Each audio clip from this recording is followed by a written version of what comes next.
Welcome to season 13 premiere.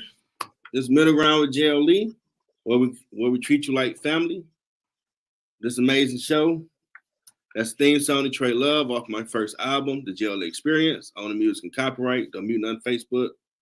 It's a real special treat. Tried to do it last year, but didn't get it right, but I got it right for you. This is my squad family from high school, my big bro. Well, we same age, but he got that Yoda with it, so he's more like a big bro a little bit of times. Associate Pastor Corey Mason, welcome to the show, sir. Thank you, sir. Man, good to be with you, Jay. Tell a little about yourself, man. Man, I'm so honored to be here. First and foremost, so grateful for our friendship that has lasted through the years. Man, we got so many memories. Yeah, we do. I think about them all the time. Those days back in the Cardinal. Man, we had some great times, and we survived some of the best days. And I look at it now. Oh yeah, Cooley, baby. That's 96. We survived some things, Mm-hmm. Who thought we would get off the bus and see so much going on at 7:35 in the morning? You preaching right now. But you can get started. Thanks, go out, roll it up. And the Lord blessed us to make it out. And just so honored to be with you. We were chopping it up a little bit about your potentials and things you've accomplished. And man, so amazing to see my bros really getting up and moving on. And like I said, just never thought about this stuff in high school. We didn't even think this far out. Man, who would have thought that? Journalism and press pass, and who would have thought I'd be an associate pastor at my church over my youth group. Been a youth pastor for I'm about 20 years now. Wow. And just how our lives have charted a course for us. But here we are, happy to be here. So thankful the Lord has allowed us to be in this place, man. And just so honored, my family, my wife, we just celebrated 21 years of marriage. It's awesome. So, hey, if I got her, I'm so happy. Life is good, man. I'm set. I'm really enjoying this thing called life. And just so happy, so honored that, I'm able to serve at my church, Nehemiah Temples of the Apostolic Faith, where Dr. Jones is my pastor, and just so happy and elated that he's, definitely on board. And, we want to do things like this. He's like, yeah, let's get out and see how we can help. And that's what this is all about. We're aiming to be a blessing, to be a help, and to just impart what the Lord has given us unto your people. Absolutely. So for this Father's Day special, want to give someone, give a great word. Floor is yours, sir. All right. So this is man, and I've been kind of thinking about how to go about this. I'm gonna be a little transparent. I always love to be transparent, and I'm gonna tell you about one of the things that happened. And man, I don't know who's gonna see this, but one of the things that have happened in my childhood that kind of propelled me to be the father I am today. And I don't share this with many people. Some people know, some people don't. But I'm thinking about today, a couple things. One, my father died when I was about to turn 5 years old. I have 11 brothers and sisters. So you can imagine the magnifying effect that had on my family. I often think or wonder what would have been like to be able to keep my dad. We talk about the importance of fathers, and you and I know, coming from our background and our upbringing in the neighborhoods, and how strong men represented such a great impact in our life. Mm-hmm. And help steer us from the foolishness that we saw on a daily basis. If it wasn't for good, strong men in our lives, I know for a fact we both be messed up. We both saw the good, the bad, and the ugly of them streets. Yeah, right about that. We ran up and down Finkel running from stuff. So, hey, they recruited me every day after my father died. I ain't tell you. I'll tell you. But isn't that something though? That pull was there because once they saw that the representation of that strong man was out the way, then they felt like they could replace or become that father figure to you. And truth be told, they do a really good job at it. Man, hey, they represent.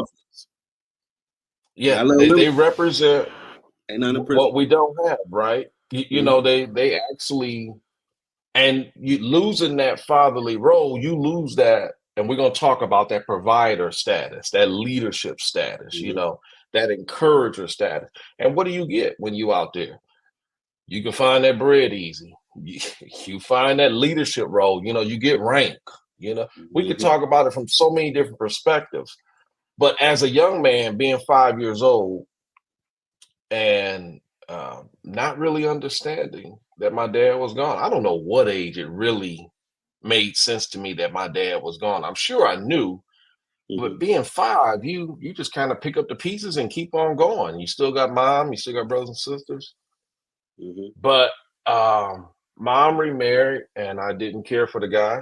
Uh, needless to say, you know, that's that young father coming out in you way before your time, trying to be the man, gonna step up, and it didn't work out. You know, actually, he wasn't good for us, and thankfully, we moved on from that situation. I And remember mom that. remarried. Yep, hey, you remember that? Mm-hmm. And so, mom remarried, and that time, I believe the Lord blessed us to get a real father figure. Now, one respect I have for this man, Ray, was he took on a family of 12, Salute. from the oldest being twice my age to the youngest, and then had a little hard head like me who felt like he could stand up. Now, I'm gonna tell you, Ray was built like Mike Tyson. Okay. Okay. Ray was all upper body strength, short. Oh man. And then one day I thought to challenge that man. That, that wasn't good. I sure did. All right, God. We talk about fatherhood, right? We talk about the things of fatherhood, but I'm just telling It's you, real though. if I can It's be, real. if I could just be sincere and honest with the things Real. that have shaped me, missing my first dad, Kenneth, having a horrible example that second go around, to the point where I don't even care to mention his name. That's how bad the example was. And then getting a great example that I was blessed to have with me for about 20 years before he passed. Along the way, there were other men that showed me good and bad. But although they were father like figures, it's nothing like having that father in the home. You know, Absolutely. it's nothing like having that real connection. So for a while, I bonded outside the home to what I represented or thought represented fatherhood. And then I was able to get this unique setup. And fast forward a little bit, I'm at church one day, visiting the church, and this young lady walk in and she kind of looked like my siblings. And I'm looking like, man, that's kind of weird. You know, she looked too much like us. Like, that's crazy. Only to find out this is my half sister. Whoa. Yeah. Whoa. Whoa. Pump the brakes. Pump the brakes. And this is why, you know, I don't talk too much about this because this is probably the most vulnerable I am. That set me on a path of questions, misunderstandings. Um, the dad that I miss, my first dad, had this other child out of, you know, even though he was married to my mom at the time. And that really shook me. Now, to some, it's a very common thing. You know, it's not uncommon to have multiple siblings from different parents, and you know, you just kind of gel and raise together, and there's no problem. But for me, it was different. All my siblings I knew were in my house, or you know, just outside my house. My 11 brothers and sisters. That's all I knew. So when I saw this girl and I met this young lady, and they explained to me who she was, I told them, "Y'all crazy? No, that just didn't happen." Because in my mind, my father wouldn't do this. Exactly. My father wouldn't. How could he do this? And what developed or what started in me was this. I used to cry so much, and then I told you I'm being vulnerable and transparent. But as a young man, I used to cry all the time because I missed my dad so much. I didn't know him. I knew of him, but at 5, I didn't. I used to be jealous of my older siblings because they had that time with dad that I didn't get, Mm-hmm. right? Some And so stories you you want to understand, hear. I ain't and got you the hear all the stories. stories, I'm talking. and they make you so mad because they tell them so good too. Man. They make Exactly. you wish you were there. They Yep. tell me all the time how funny my dad was, and I'd be like, man, He can walk and I would talk. I love had the to. old broken version. What? I had to really listen to what he was saying. Y'all, he could talk a conversation. I don't hear this crap. I got cheated. Hey, now that's a real point you just mentioned. I went through that phase too. Where Hey, as bad as I wanted to know it, I didn't want to hear it, Jeff. hey, And so I gotta be transparent with this journey too, brother. I'm with you. that was a real thing. And now to meet my sister and love her, I don't call her my half sister to this day. That's my Yeah, sister. your sister. Love her sincerely. Things happen as I grew older and I matured. Mhm. I was able to better understand. But maturity didn't start at the point when I found out. Nah, he wouldn't betray the It family. You took lying. He making this up. it took me a while, Mhm. but what it did was galvanized in me the desire to be a father. Mhm. What I wanted to do was impart everything that I missed. I said I was going to do opposite for my son, my daughter, my kids, my family. And it That's so really tough. was something different, right? But it now, as painful as it was, I believe it was necessary for me because it really solidified what I felt needed to take place. Did I know or have all the answers? No. I just knew what I wasn't going to do. Mhm. I made it real clear within myself. I'm not going to be that guy. Yep. I sought marriage at 25. Okay, I want to have a family before I'm 30. Kids, this, hope had a career. I was really stuck on that. Like, I ain't gonna have a kid have to deal with that. Like, yeah, Jeff ain't around. Y'all telling these great stories. Ain't gonna have that horror story I got. You be on that path, man. I understand. Hey, but and it's so funny. Like we've never really talked about this, Jeff, but how we have identical stories in there is that No, it this is galvanizes you. Mind blowing, right? And we've known each other for all these years, and we've I was never thought about this. to not think about my dad not gonna see me walk across stage, and I would get the press late every fifth hour in school. So from Yeah, 10th so to Nicole got me straight. The Mr. I Connor don't think class, you you had. remember, I used to go I sit don't by think you the had a window choice. and look out the window and be depressed as hell. Like, wow, he's really not gonna see me graduate. When I'm doing manhood, I'll be 18. Oh my God, this is crazy. I never told nobody I attempted suicide junior year for a hot second. But God working where you are. So for a week, had a knife, wanted to cut himself. They wouldn't care. Me and mom had issues. But Me Against the World was my album. Lord would say, go listen to Pac. That's your man. He gonna keep your mind right. And I would just do that when them thoughts would come. And when she's like, well, you got us. I mean, your dad watch you from heaven, right? So stop being a booch and being scared. Like, dang, makes kind of sense. I guess I got to stop being so self-pity with this thing. And that kind of helped me just stay with the group more than break off and be depressed about the last second. He ain't going to be there. The devil started talking like, yo, he used to walk with the other siblings, run and play, and you had that broken down thing. Yeah, they didn't can't will him up there to see you. What you going to do? Your life in front of you. Yeah, And you just like, man, oh, and man, that's so real, Jeff. this is That's so horrible. real.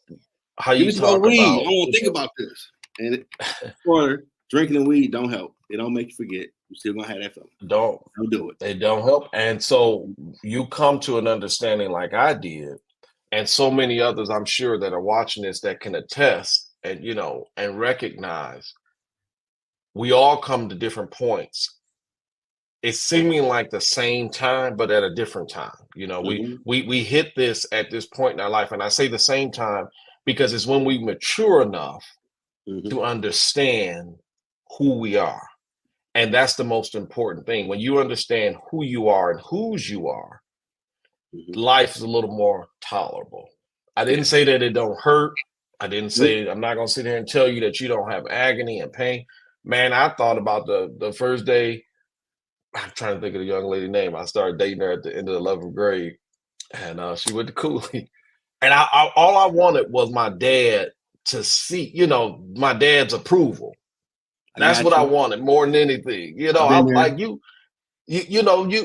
stepping out. It's your first real, like, other thing wasn't this serious. But nah, you could drive. Remember when we was hanging out and going places.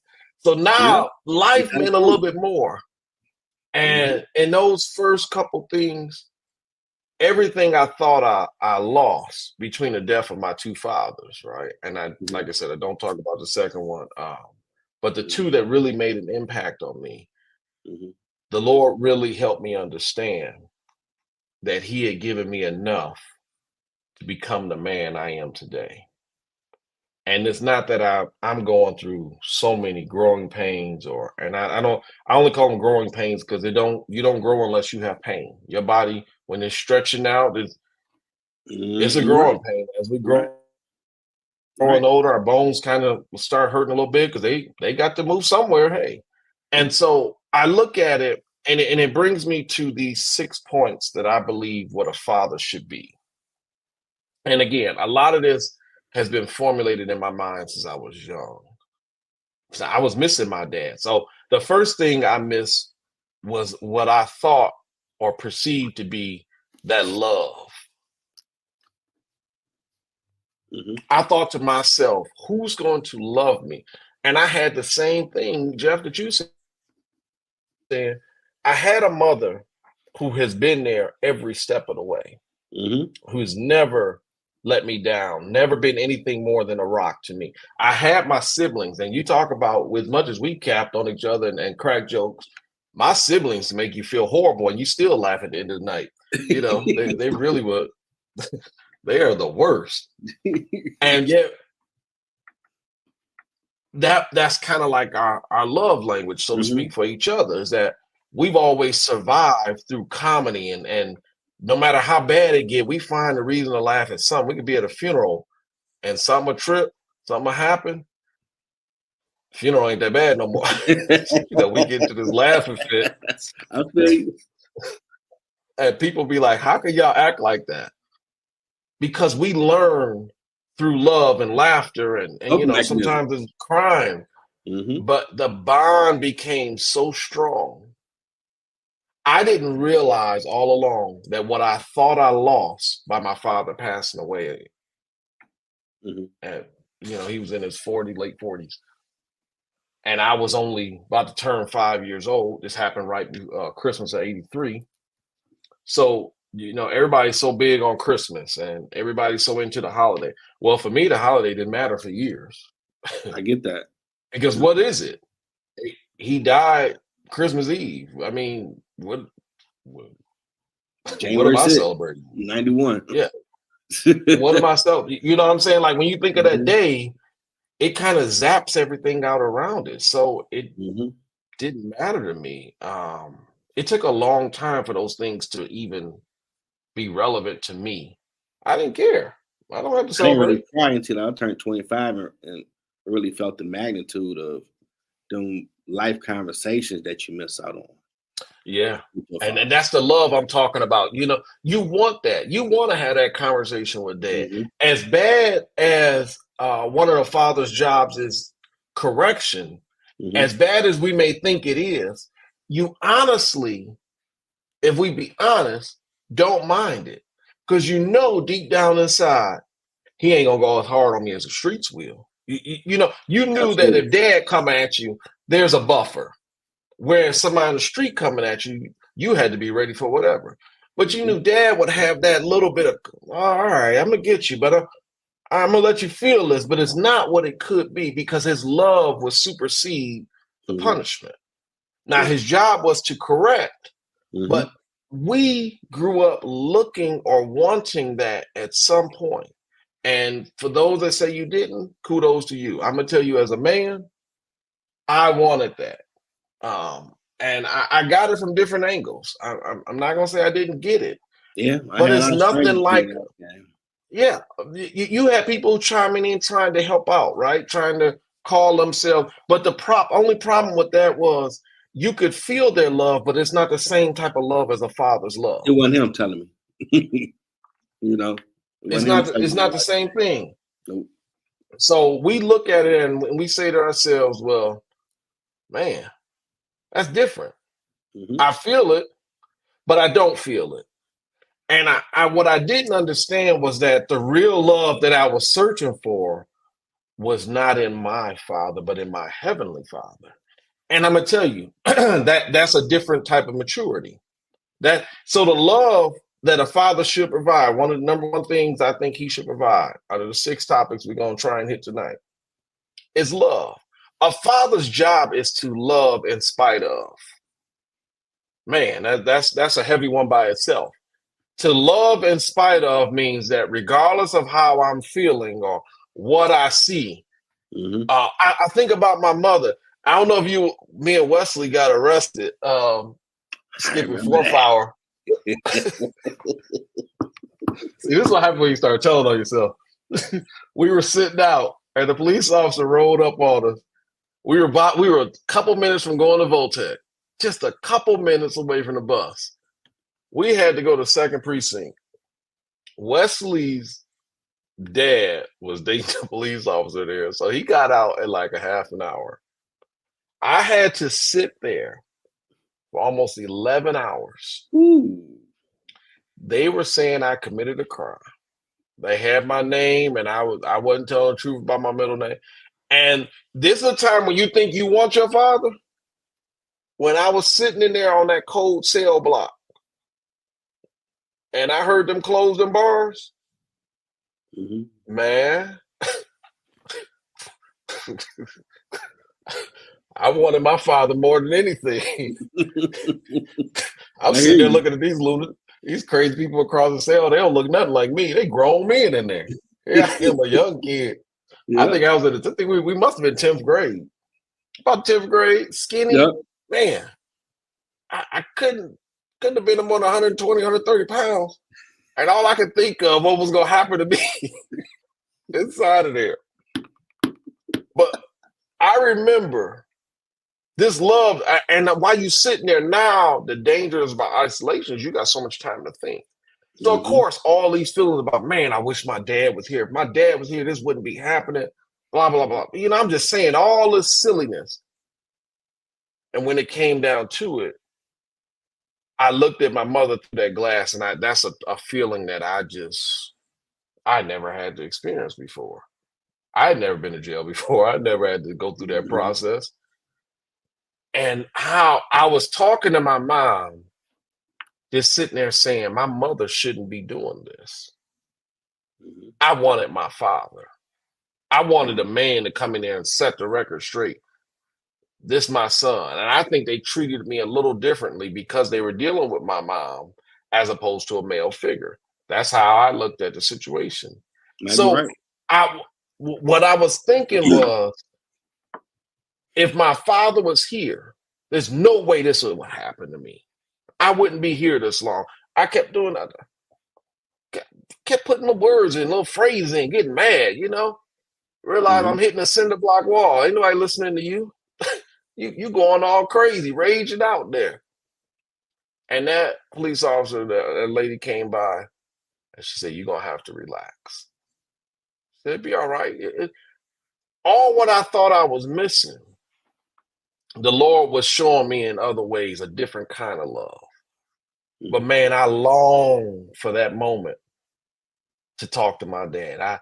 I sat there long and hard talking to him in my Mhm. mind, like, I need some help. Like, if I could Coming in just like see your James face Evans right now. from Good Times. Like, where my son at? Like, Get him where up my out of here now. son?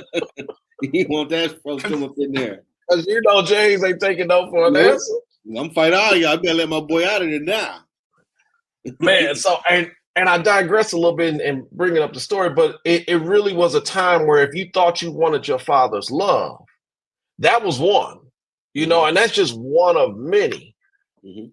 But I didn't have what I thought I needed, and yet I had it all along. And so one thing a father is to do is to love and to show this love unconditionally. We don't get to pick and choose when we love or how we love. But we're to love what God has given us. You know, if you're blessed to be a father, then I encourage you to love in spite of. You know, even if the situation is hard, if circumstances may not be what you think they should be, maybe you're not on great terms with your children, maybe whatever it is, your job is to love in spite of. And I'm gonna tell you, the person you got to love first is you. And that's a very sound like a selfish thing, but a man that don't love himself, don't understand himself, can't love somebody else. That's true. And that goes for any relationship. And we're talking about fatherhood, so we're dealing with the children and your relationship and your family. But you have to love yourself. You have to know that I am where I am. I made it here by the grace of God. I can't go back and change what has happened, what has transpired. But I thank God I'm not where I used to be. And that's really when you can start to love somebody else, when you can understand that, no, I'm not perfect, but I'm here. Real love is just being accountable. Real love is being present. Real love is not having every single answer, because we don't. Nope. We're ever learning and coming into the knowledge of the truth, the scripture said. So if we're ever learning, we'll never stop. So I don't have to present myself as having all my own, all the answers. I don't have to know everything. I don't. Anybody who tells you they know everything knows nothing. But the one thing I do know is that a father should be provoked to love. That's if you want to know the basic recipe for being a good father, it's just love at the core of it, because everything else derives from that. So the next thing I want to say is that if you love, you don't have a problem being a good leader. See, the principles, and we didn't even give a topic, but if I was to put a topic on it, I want to label it the responsibilities of a father. And this Father's Day, I want to give you all the love and respect and honor that you're due. And yet I want to tell you that being a father comes with the responsibility that not only must we love, but we must lead by example. And what do I mean when I say that? It's not so that I can stand up and beat my chest. Nope. It's not so that I could be served first. It's not so that I drive the nicest thing or I have the best of the best. Those things are great. But the leadership is that whatever sacrifices are required, I'll do that for my family. I'll do that for the ones that I love. So, and this is why we're going to talk about the 6-point process. And I don't want to skip a step, but I want to tell you that if you love properly, then you'll learn how to lead proper. See, but you got to learn how to love yourself. And I don't mean this in any, I don't know how to say it best. It's not a selfish thing. It's just that you have to be, because an angry person gonna treat people angry. But a loving person, when you love yourself, you don't want to do harm to yourself. You ain't gonna want to do harm to do the ones that you love. But when you desire to hurt somebody, you're gonna hurt somebody. You're gonna act on that rage inside of you. But you have to learn how to love yourself and work on controlling you, because you get you in trouble. That's the bottom line of a man. A man at the core is full of trouble. We face life. Yeah. And, you know, and speaking from a young Black man's perspective, we face many opposition and many challenges. But it's no excuse not to be a good father. And it's no excuse not to love. Jeff, I know the street you came up on. We came over there many a night. I know what you have survived and you made it out of. And yet it's no excuse for you not to be the man you are today. If anything, it propelled you. It showed you that I have to do something a little different. I'm going to have to be different or I'm going to be the streets. That's the only way it was. Either you're going to be opposite or you are going to be the street. You're going to be the problem if you don't avoid the problem. And so in our effort to be a good father, you know, we must first love And if we love with the love of God, then we can lead. Mm-hmm. And I'm talking about leading from the back. Leading from the back. You can be up front. I get it. As the man of the house, as the father, you are the protector. And we're going to talk about the provider in a minute. But something about leading from the back is that I don't have to stand and gloat or make a big old scene. My love lets everything in front of me shine. See, when you're a good leader, you don't have a problem letting those around you shine because all their glow reflects on you. Legacy. So to me, legacy, that's what I was going to say. To me, the legacy of a good father is the fruit you bear, is the words you speak, is the edification that comes from the training you provide. You want your legacy to be that I raised my children right. I showed them how to love. I showed my daughter and my son how to be a leader. And let's say this. Let's say you come to a case where they're not your biological children, but you become that father figure. Your job is to lead. Your job is to love. And if you do this, you will chart a course for them that you never could have imagined. A girl's first idea should be what her dad, of her boyfriend should be what her dad treated her as. That's what it should be. That's not always the case. But we're talking about real fathers, right? And we talk, and I don't want to dwell on anything negative because this is a great celebration. And we're so honored and so happy to be able to speak to the fathers to let you know that, yes, you're doing a great job, but I promise you there's more we can do. If I'm learning how to love, and I want to put it in this phrase, we're learning this capacity. Anything I'm telling you, I'm telling myself. I'm not just talking to you, I'm talking to myself. I have to learn how to show and exercise that love in a way that exemplifies a standard in my home.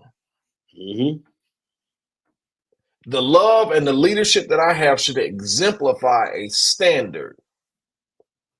There should never be a question of who the leader of the house is. Nope. There should never be a question. If we got a question, we got a problem. It can't be two chiefs in the house. No. I mean, Bibles, well, from my interpretation of the Bible, is God, your spouse, and everybody else. And man, and that's the thing. We gonna hit that right now. We gonna hit that in a second. So if we learn how to love and we learn how to lead, then one thing that we won't have a problem doing is providing.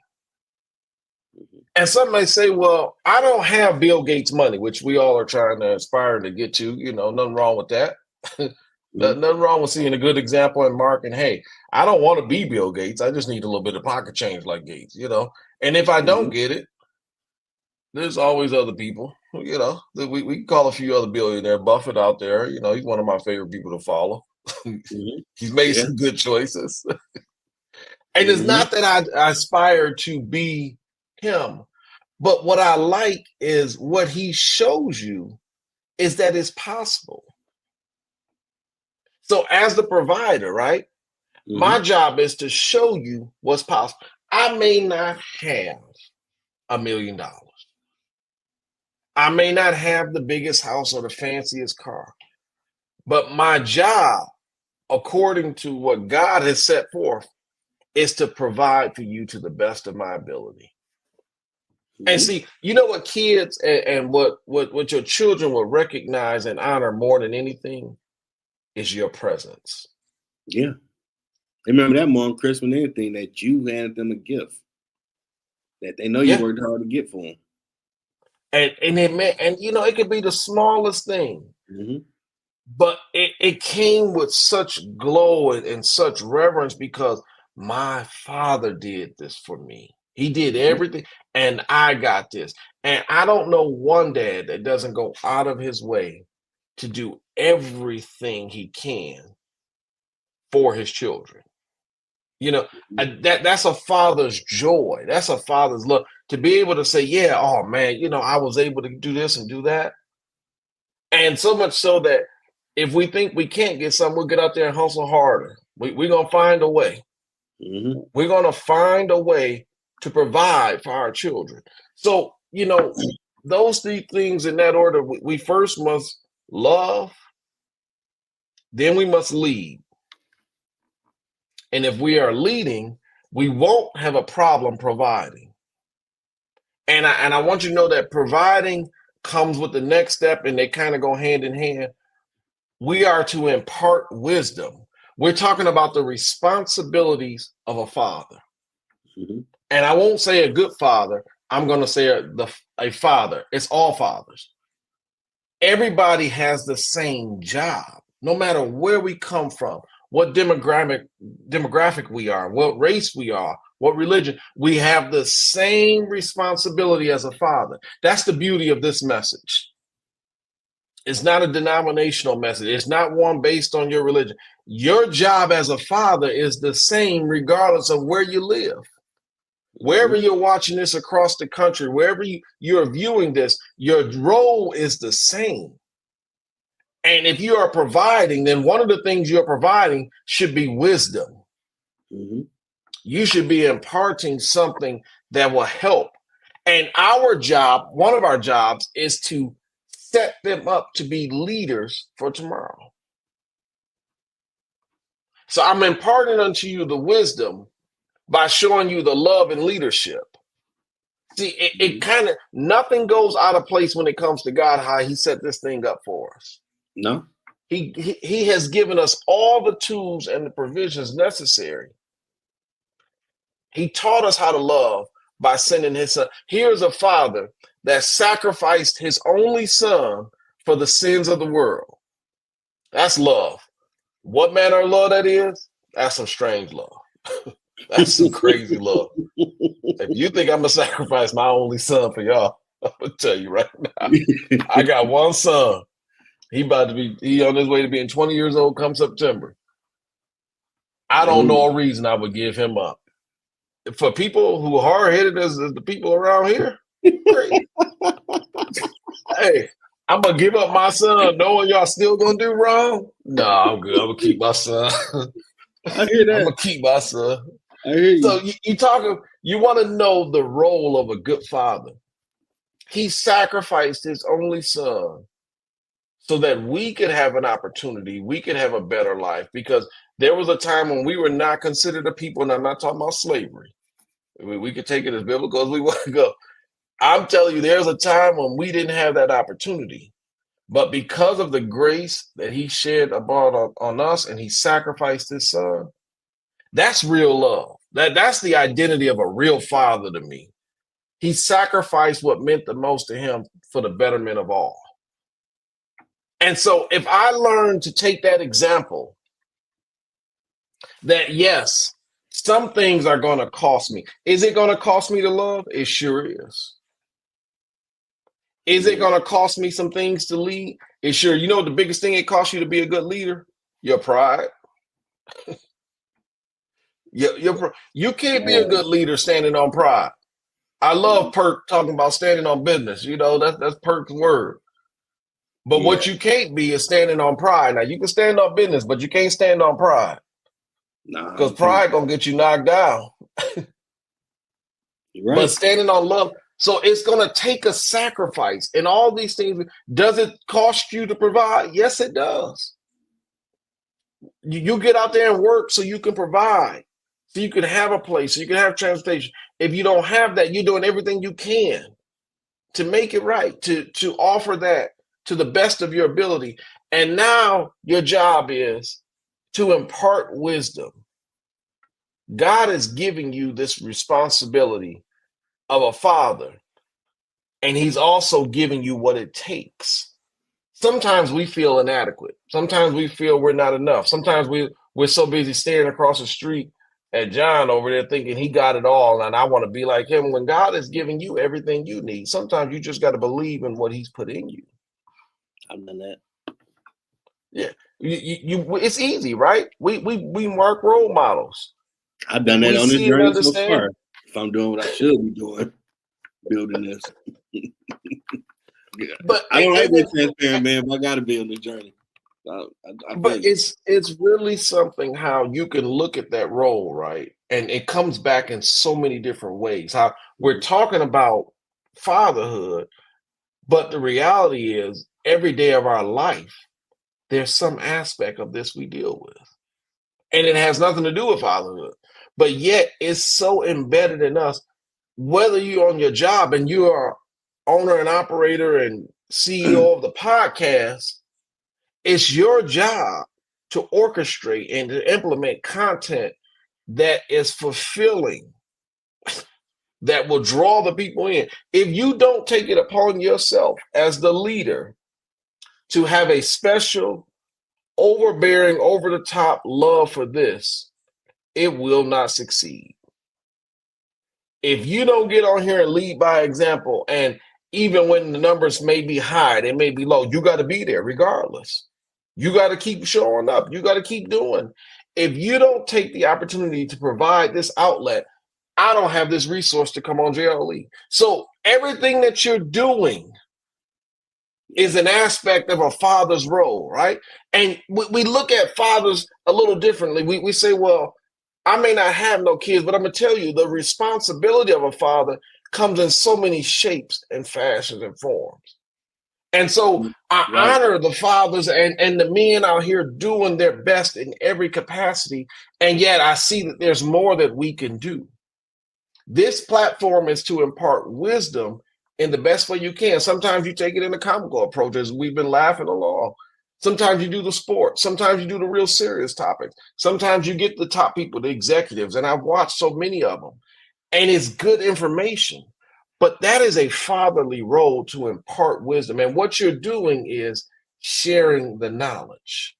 So if you're going to impart wisdom, you're sharing the knowledge. A good father loves to share the knowledge, loves to impart wisdom. That's one of the joys. And I remember the day I found out I was having a son. I remember it like it was a feeling unlike any other. There's no greater feeling for me because I felt like, wow, I'm gonna do this, I'm gonna do that, I'm gonna give him this, I'm gonna give him that, I'm gonna show him this, I'm gonna show him that. And all these thoughts start going through my mind of what I was going to do as a father. I'm gonna have my son. I'm gonna have my guy, my Corey. First thing I say, it got to be named Corey. No way around it. Wasn't up for debate.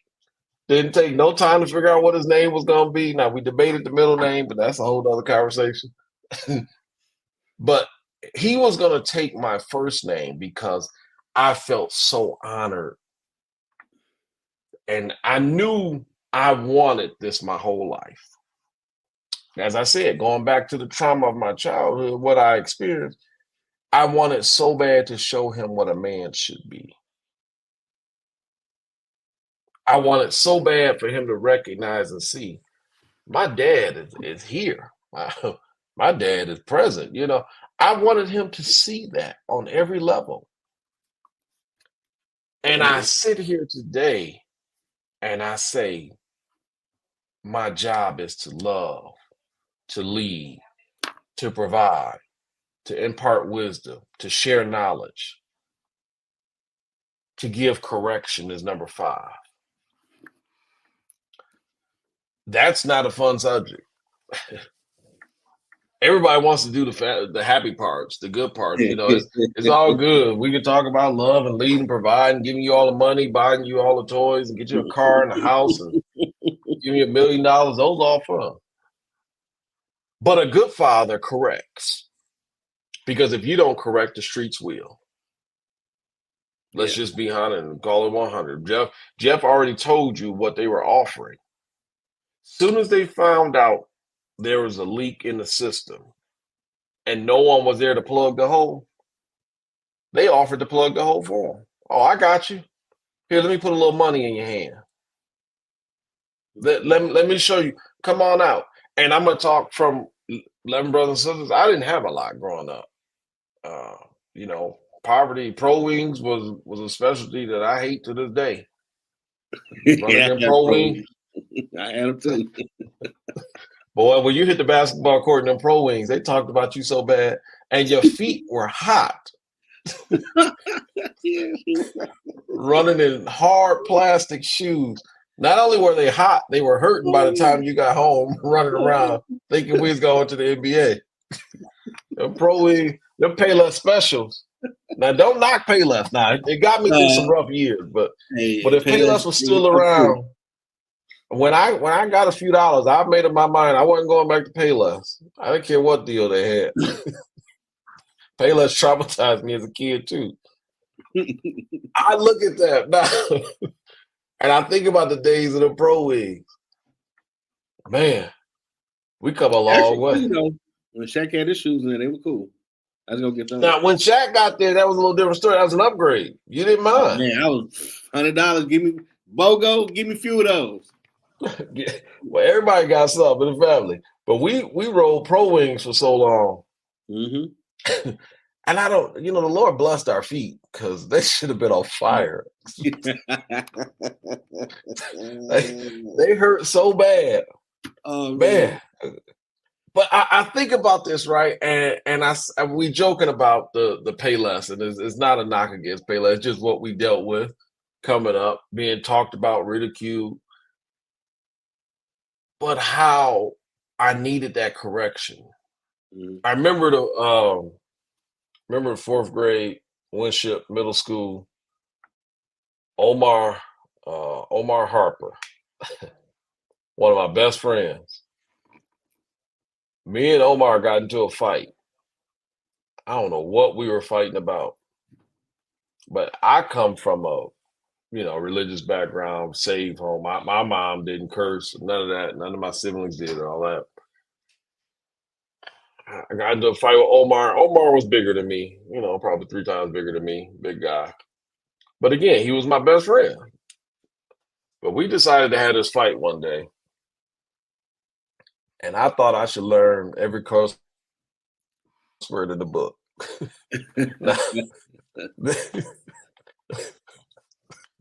This was from a person who had never cursed before. This is back when the teachers used to call home before you got home. Oh, yeah. Mr. McCaney, Paul McCaney, called my mom before I got home. Now, I didn't know he called her, so I kept the cussing going. I mean, I fought Omar, was cussing him out every step of the way, trying. He was getting some good licks in too, because he was bigger than me. I'm gonna just tell you. I got a few in, but I don't think I won that fight. And the more I got upset, the more I cursed. And again, this is from somebody who didn't even know what the words meant. I was just saying them because, hey, they sounded like, once I started, there was nothing to stop me. So I thought I'd double down and curse everybody out on the way home. We walked 10 blocks home. Winship to my house was 10 full blocks, 10, 11 blocks.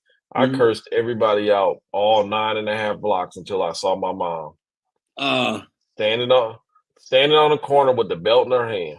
I knew it was for me too. And you talking about a moment when I wish my dad was there instead of my mom? I don't know if the beating would have been any less severe, but my mom and her little 5'1" self was standing there with that belt. Oh, she went to work. To this day, I've never forgotten it. I've never forgotten how I felt that moment. And so I didn't have a father in the home at that particular time. So mom had to provide the correction. And when I said that little woman went to work, I don't even know how fast her hands was going. Man, you bad me and Kevin Brown had a fight at Guest Middle School. And I saw him again in 10th grade in Cooley gym. And I'm like, nah, man, what's up, man? You been all right? I ain't on there. I'm like, hey, man, I ain't seen you since then. I don't know what you coming. Hey, I don't know what you came of. We laughed so hard about like, you ready to go? Like, I don't know you want round 2, man. It's Detroit. Peter Kevin, man. Hey, listen. So, and we laugh about it, but think about how necessary that correction was, Jeff. You know, We need and we needed it. And you thankfully had your father a lot older into your years, you know, not he was long laughing enough, but you younger than me. definitely, Yeah. yeah, you definitely had them longer, and that helped you. So my Yeah. mom had to put that in me Yeah. that we don't do this. And that's probably why she worked triple time to make sure I understood the process, that Yeah. we weren't going to have this problem again. Now, Yeah. I'm sure if my dad was there, he wouldn't have had to work so hard. Yeah. You was a little But hard mom headed. I put in, knew you. I can understand. You was mad too. Oh yeah. that's the You gotta make problem. sure you That's understand we ain't doing this again, Corey. that's the problem. It was the anger I had, right? I couldn't let it go. Yeah. Hey, I remember the So time we she had said, UND, and we thought we was about to get whooped up. And you was like, "There's a problem." I'm like, "We gotta go back. Corey's still there. We can't leave him. We just gonna take this L tonight. We can't leave him in." I'm like, "This dude was not scared at all." I bet those college kids, they said something. I don't know what they said to us, Yeah. but I didn't like it. I Yeah, said, you said wait. on pop mode, there's a problem? What's up? Like, we gotta go back, bro. Hey, Come on. We gotta go back. nah, what I didn't realize, was it just me, you, and Rome that night? Yeah. Because he took What off, I then I didn't took off, realize, then we like, I didn't Corey, realize that come y'all had on. already left. Yeah. This where you need a father. See, this is good segue. This is why you need a father for correction. I was standing there running my mouth. I didn't realize y'all had left. Yeah, I thought you'd be had me like, I'm short fat. I No. need Corey. And it was a good 4 or 5 of them, I'm pretty sure. And they were older. They were college kids, you know. We were at the UD campus. So I was just wondering what the problem was. You know, like, we can fix it right now, you know. And then y'all came back like, Corey, Yeah. we weren't trying to fight tonight. What you doing?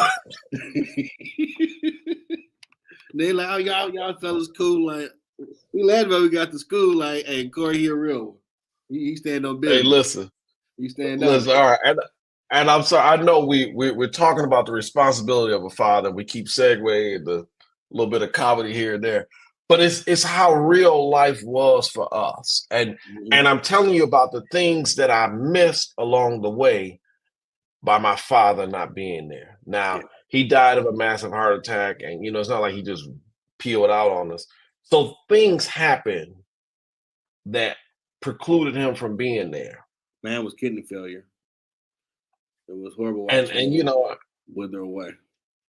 And and my second dad, he died of cancer. You know, things happen. I would love to have either one of them here right now. There are moments I go through my marriage. I wish my dad was here. Man, I wish my dad was here. Yeah. I could glean so much from him. But what I had to learn to do, and this is probably the biggest step, and this is the last one before we segue into something else. I had to learn to forgive. That's a hard Out of all that's what I was getting ready to say. Out of all the 6 that we talked about, love, leadership, wisdom, providing, correction, forgiveness is the hardest one. And it's the hardest one because we don't think we should have to forgive. I'm going to tell you, the responsibility of a good father is to learn how to forgive. I didn't say that you're going to forget wholeheartedly, because I have not forgotten. Obviously, I told you some of the traumas that I've been through. But forgiveness is a step of maturity I didn't realize I needed. I was so hurt by what my dad did that I went through and I'm sure there's some sociological term for it. I went from missing my dad, crying every day for my dad, wanting my dad to be there more than I could ever express, to how could he do this? I missed the part where, like we talked about the conversations from our sibling, all the great things about my dad. So I would hear stories, people from out of town, or people that know my family would tell, man, your dad was this, your dad. And all that didn't matter in this space of unforgiveness that I had Mm-hmm. because I just couldn't see how my dad, who loved me, who provided for me, who was a great leader to my family, who imparted wisdom, who did correct my brothers and sisters. They tell me all the time he got them. He did all the things I'm talking about. And I had to learn how to forgive him. In every part of your life, no matter what it is that you're doing as a father, you're going to have to learn to forgive somebody along the way. One person you may have to forgive is yourself. Yeah, I look just like him. There's some people that know him. Oh my God, Rip! Like, no, Jeff.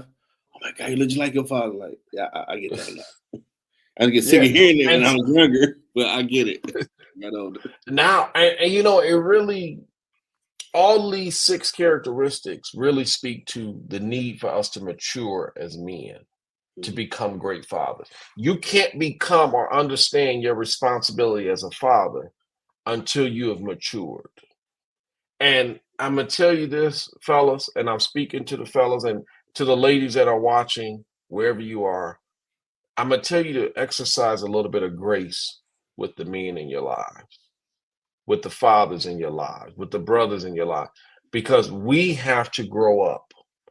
I don't buy into the adage that sometimes they say the women are smarter than us. They go faster than us. They get there. Nah, we just get there at our own time. That's what I like to say. We get there when we're ready. They just might be a day ahead of it. That's all. Just small time. But we have to come to some things on our own.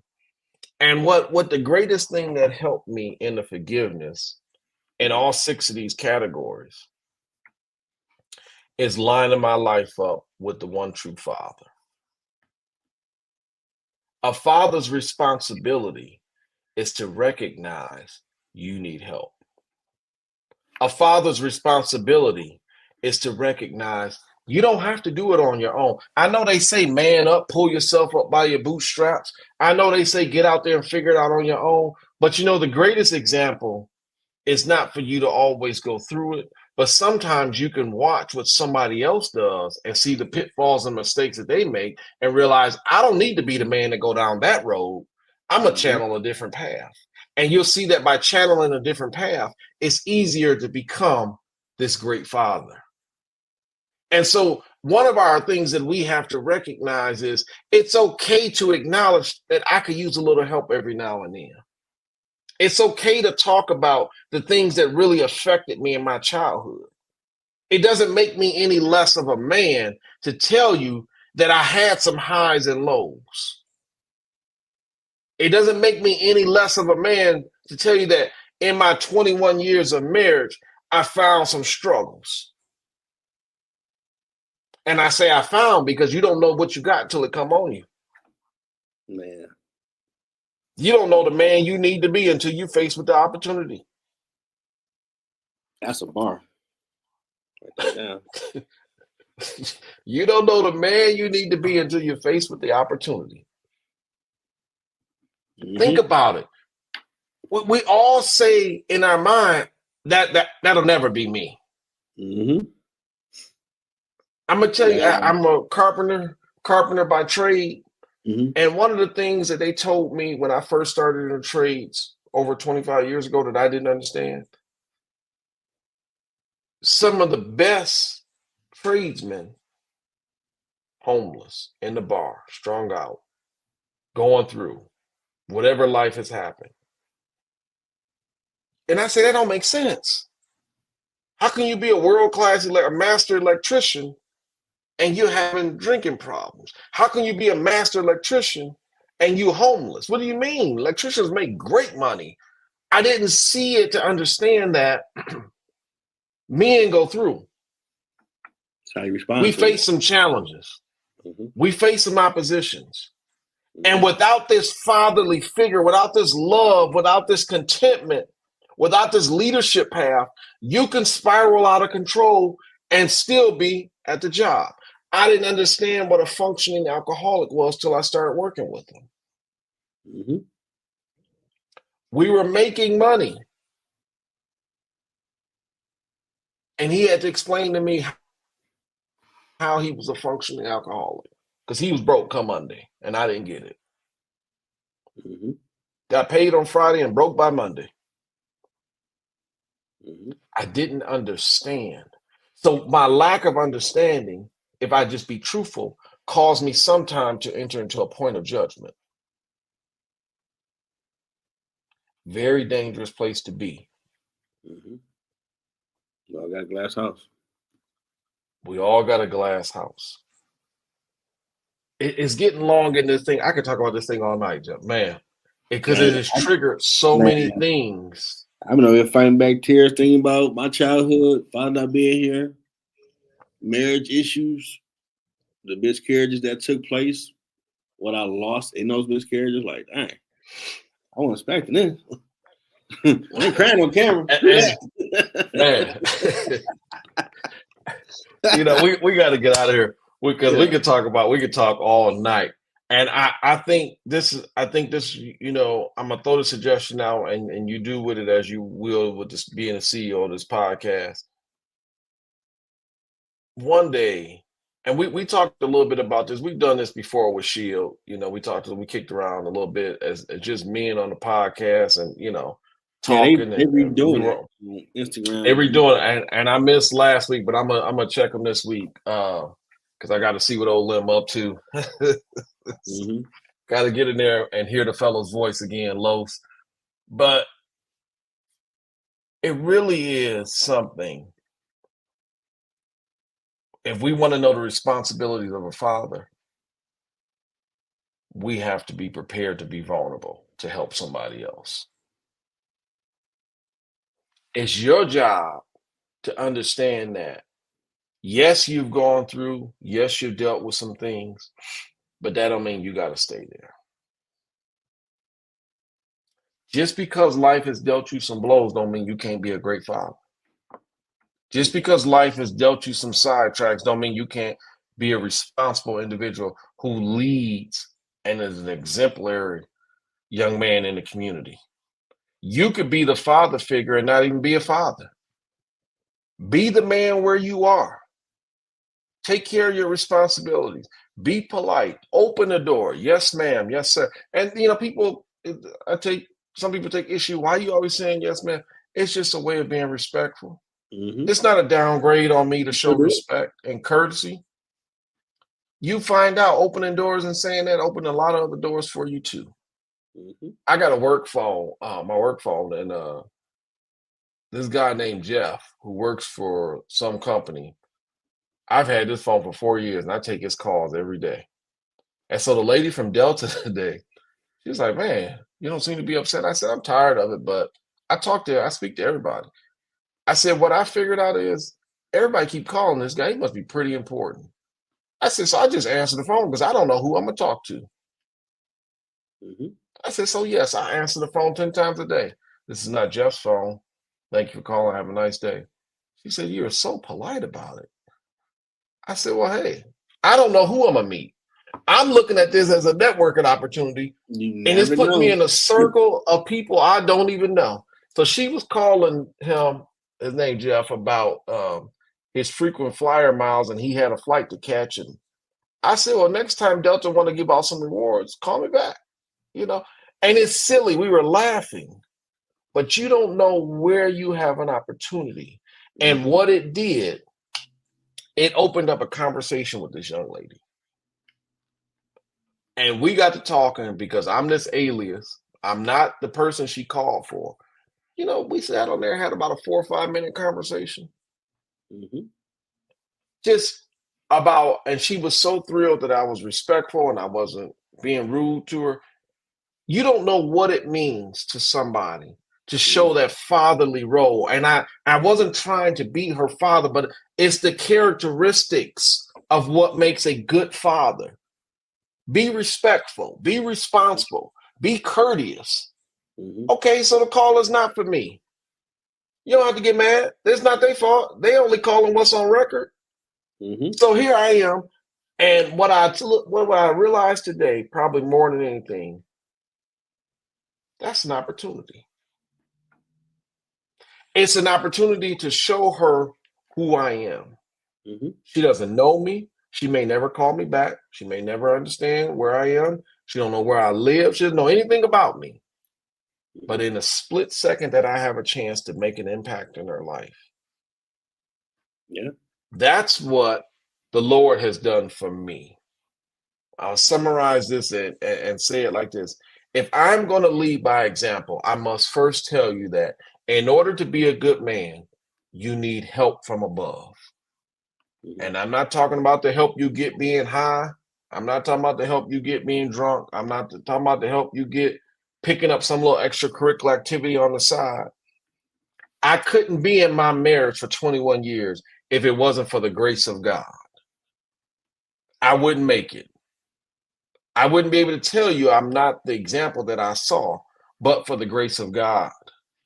I wouldn't be able to tell you I've amassed anything in my life if it were not for the grace of God. But I'm going to tell you that all these benefits come because I've submitted to his will. And I will be remiss if I didn't tell you that the real responsibility of a father is to train up your child in the way that they should go. Mm-hmm.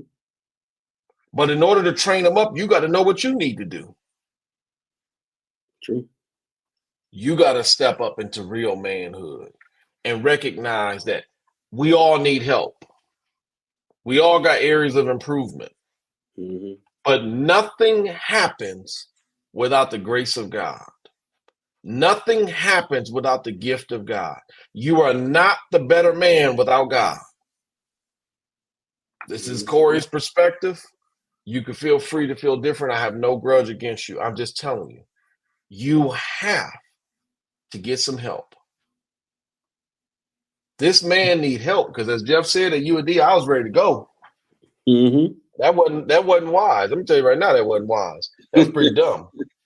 I mean, people have I was told me about with this platform, people need hope out here because there's not a lot of it, and I was shocked to hear that. But Jeff, it's a unique platform, right? And so think about this, and I want to encourage you, Jeff, because I know how it is teaching. I taught on Zoom for 2.5 years to black screens, and what you had to learn is you got to teach anyway. I don't know who's on the other side of that camera. They wouldn't turn their camera on. They would log in. They wouldn't turn the camera on. But for however long I had an ear, I had to teach like it was 100 people in front of me, like it was 5,000 people sitting in front of me. Because the words or the message that I had to get out would help somebody. Mm-hmm. They may not get the whole, they may not sit there and ride with you all day, but don't get discouraged in your platform. You have a unique opportunity to reach some places where I can't go. And that's the beauty of being a real man. We all have different areas where we are strong or have an opportunity to make a good impact in. That's why he don't give it all to me. Yes, I'm an associate pastor. Yes, I've been a youth pastor. So thankful I've been married for 21 years and I can impart some wisdom on marriage, and I can tell you some things of how to avoid and what to do. And I'm going to sit here and tell you I don't know it all. I don't profess to have all the knowledge. Never will. That's true. But this platform is an opportunity for you to gain and to give. It's the same as when I get the opportunity to speak, no matter what capacity. You have a chance to help someone else. And some young man now who, Jeff is a journalist? What? When he started this podcast, he ain't have journalists on that title line. I see it now. No, he did. People had to tell me to put all that up there.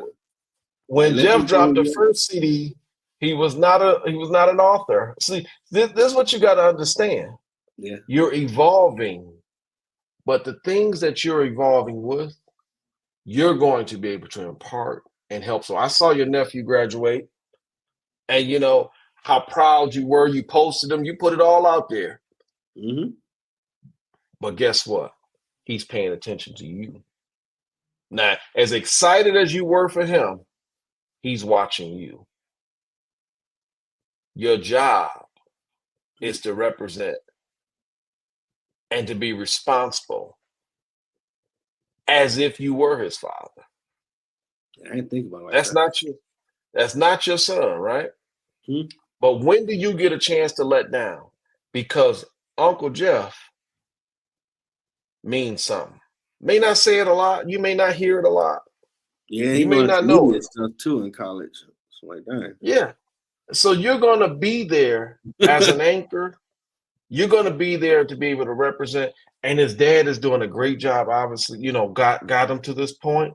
But you have an opportunity to play a role in shaping him into being a responsible young man who in turn can and has the opportunity to become a responsible father. We're responsible men before we become responsible fathers. And I say that because in some way, shape, or form, we've had to deal with responsibility. But whatever has brought you to the point of becoming a father, understand this. It comes with a great responsibility. Whether you had a child out of wedlock or you did like myself and got married and had a child, it don't matter. Your job is to be a great father. Your job is to be the best of who you can be. And if you're not at a place where you feel like you're doing your best, get there. It's never too late. You haven't missed your window. Your time hasn't passed. As long as you have breath in your body, use every effort you have to be a responsible father. The greatest gift you can give is to lead by example. The place I want to tell you that you need to lead is under the Lord, under the direction of the Lord. You need the Lord in your life. You need something to control this inner man, because this inner man got a problem. He don't have no filters. He don't have no control. He'll throw hands with anybody. Like my dumb self was about to fight 4 guys for no reason. Thought I had, and to show you how dumb I was at that time. You can call yourself dumb. To show you how dumb I was in that moment, I'm thinking I got my guys behind me. They running the opposite way. They were smart. They realized we was outmanned in that fight. We thought you I'm knew the standing here, rules. Tom.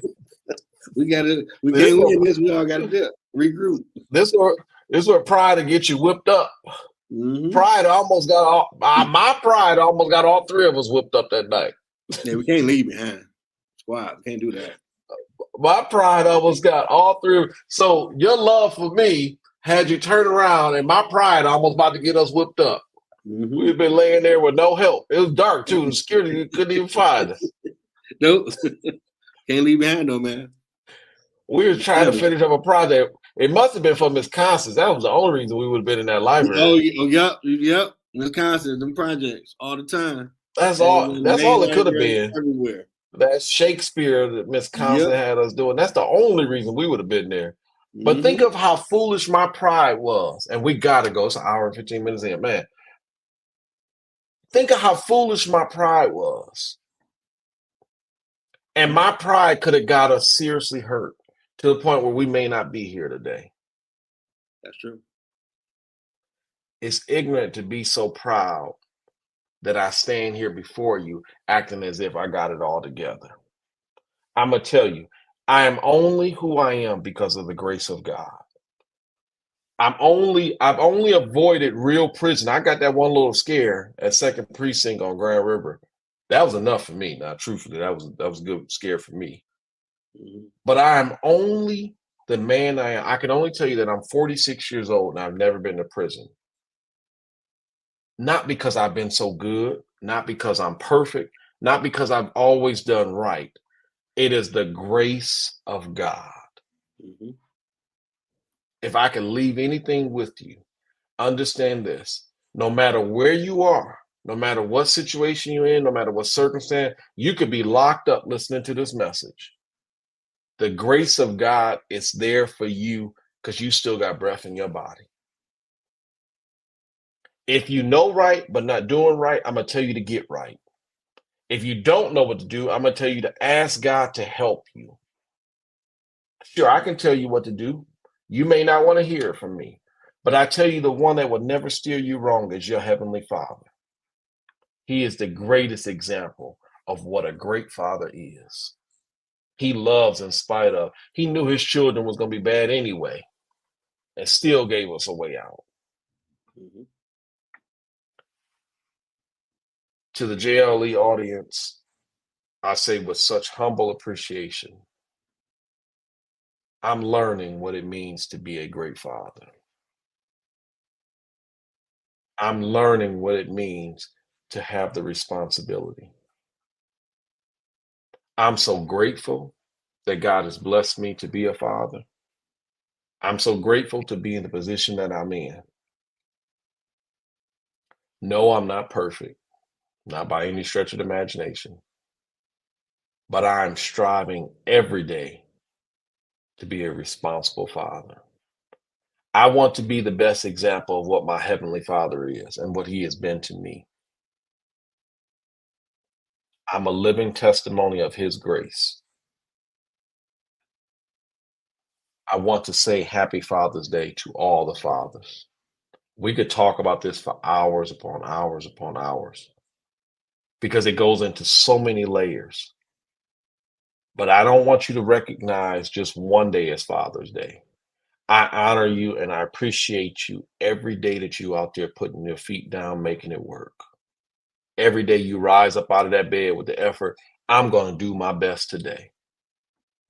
I honor you as the man you are. It gives me great joy to know that somebody else is out there pushing hard and doing the best they can do. Wherever you are, whatever you're doing, don't look back. Yesterday is gone. Oh, well.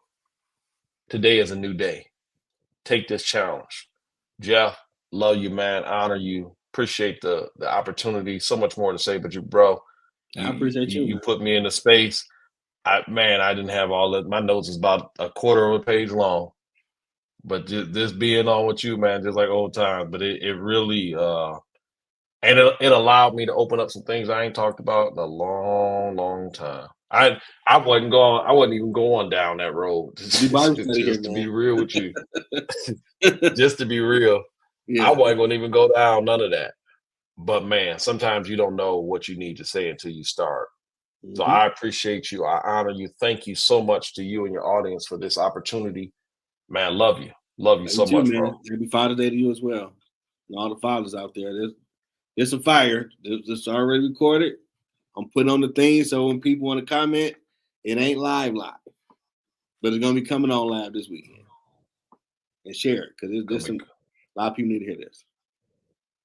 And I hope y'all enjoy your Father's Day weekend, everybody. Till next time.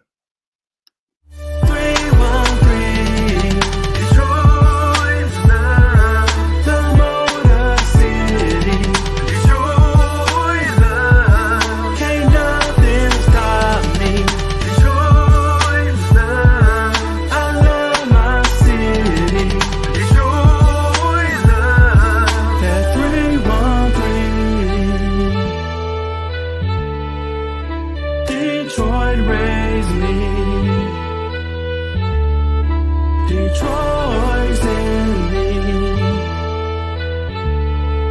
Can't nothing stop me.